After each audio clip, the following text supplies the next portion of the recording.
magaling na presidente, si BBM ba or si Duterte? Sino ang mas magaling na presidente? Si BBM ba o si Duterte? Naku, si BBM.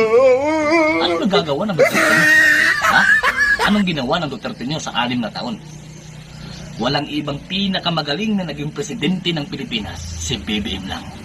Si BBM lang. Unang-una, yang Duterte nyo, Ginagawa mo! pagkaupo ng Pangulo, nagdeklara agad ng war on drugs. Anong ginawa niya? Inubos niya ang lahat ng mga adik, mga pusher. Hindi natin alam adik, nagsusurindiran sa mga barangay kasi takot na takot sa tukhang. Ha? Hindi naging maganda ang takbo ng negosyo nating pulburon. Naging lugi tayo sa 6 na taon na pagtitiis na yung kaibigan. Si BBM, wala nang war on drugs. Kaya, back to normal.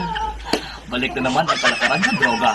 At marami na naman kriminalidad na mangyayari sa ating bansa. At yung Duterte niya, sobrang inis niya.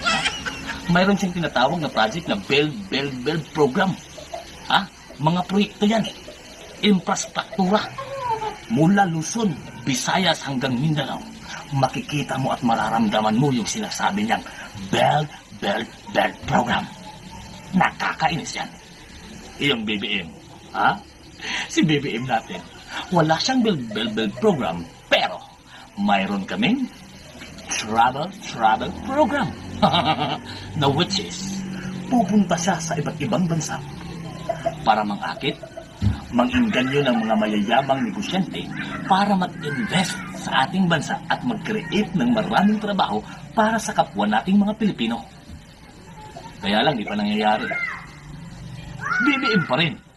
Solid loyalista to eh. Ha? Oh, yung Duterte nyo. Ha? Yung Duterte nyo. Biruin mo, yung lisensya, at saka passport, ginawa niyang 10 years. Paano pa makakurakot yung mga kasamahan natin dyan sa gobyerno? Ha? Paipal eh, kaya mahal na mga OFW yung digong na yan eh. Ha? Naiinis ako dyan. At saka ito pa yung malupit. Ha? Ito pa yung malupit. Mayroon pa siyang programang tinatawag na NTFL-CAC. Na which is, sugpuin, ahinain ang pwersa ng mga makakaliwang grupo. Sa 6 na taon, nang hina ang ating mga kapatid sa kabundukan. Nahuli ang iba na mayapa na. Kaya nakakainis ang Duterte yan. Iyong BBM natin, ito yung maganda. Kaya the best president si BBM. Nagbigay lang naman siya ng almost 130 na NPA na bigyan niya ng amnestiya. Kalayaan, malaya na naman yun. Yung mga sundalong nagbuwis ng buhay para hulihin yung mga NPA, kawawa yun. Sobrang inis ko yung Duterte niya. Yung Duterte niya, nagbigay ng scholarship program. Ha? Nagbigay ng scholarship program sa mga kabataan. Ang iba naging police, ang iba naging teacher at kung anumang kurso. Walang nangyari sa ating negosyong pulburon, nalugi tayo. Kasi yung mga bata na gusto natin sirain yung buhay, nag-aaral sa panahon ni Digong. Ngayon, dahil wala nang war on drugs, laganap ang drogas ang sulok ng Pilipinas. Nagbalik na naman ang kriminalidad. Kahit saan ka pumunta ang daming krimen.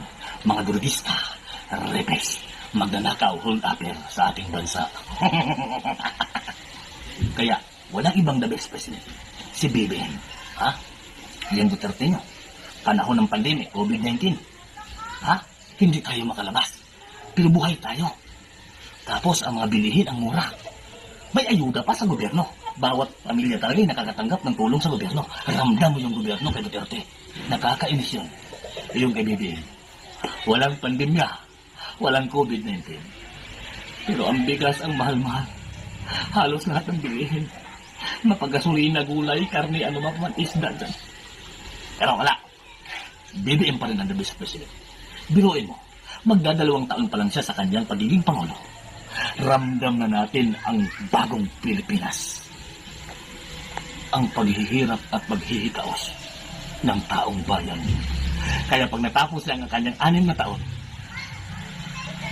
daming mamamatay na Pilipino sa gutom.